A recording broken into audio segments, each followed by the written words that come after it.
masih muda dan terlihat energi. Dara berhijab ini menentukan pilihannya menjadi seorang polisi wanita meski awalnya galau karena harus menentukan dua pilihan. Bribda Rizka Munawaroh, yang merupakan polwan di Polda Sumsel ini terlihat sama seperti polwan yang ada kebanyakan, tapi siapa sangka. Ternyata Dara kelahiran Palembang, 15 Agustus 1996 ini mempunyai kelebihan yakni sudah menghafal Al-Quran. Hafalan Al-Qurannya ternyata sudah hampir 20 juz dan ia terus menghafal hingga bisa 30 juz. Sudah punya niat menghafal Al-Quran sejak SD.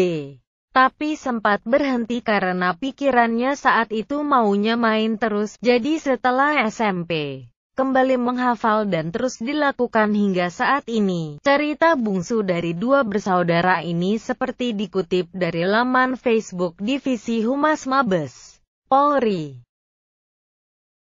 Jumat 3 Juli 2015, dari hafalan Al-Quran yang dilakukannya, ia selalu mendapat kemudahan dalam melakukan atau mengikuti tes. Alhasil, dia sempat dihadapkan di antara dua pilihan dan membuat dirinya menjadi galau antara dua pilihan tersebut.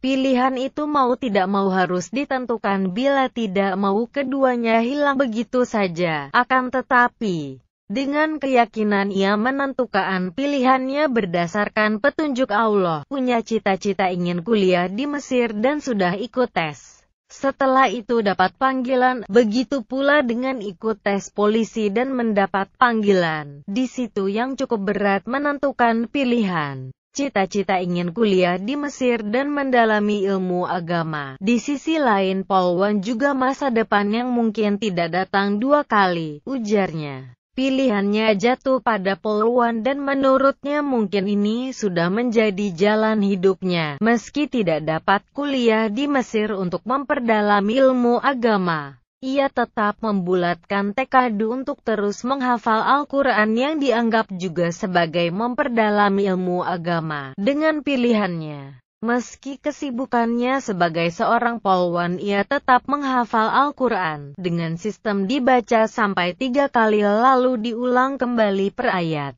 Ia yakin dapat menghafal Al-Quran sebanyak 30 juz. Ketika disinggung mengenai hari ulang tahun Bayangkara, menurut Dara berhijab nih, ia berharap korps tempatnya bernaung dapat lebih baik lagi ke depan. Diakuinya, memang masih banyak pandangan buruk mengenai polisi. Akan tetapi tidak semua polisi itu orang yang buruk. Akan tapi ada oknum yang memanfaatkan itu sehingga seluruh polisi terkena dampak buruknya. Selain itu, sebagai penegak hukum agar bisa lebih adil lagi dalam menegakkan hukum. Yang benar katakan benar jika memang benar dan salah katakan salah jika itu salah, tegasnya. Demikian informasi yang dapat kami sampaikan.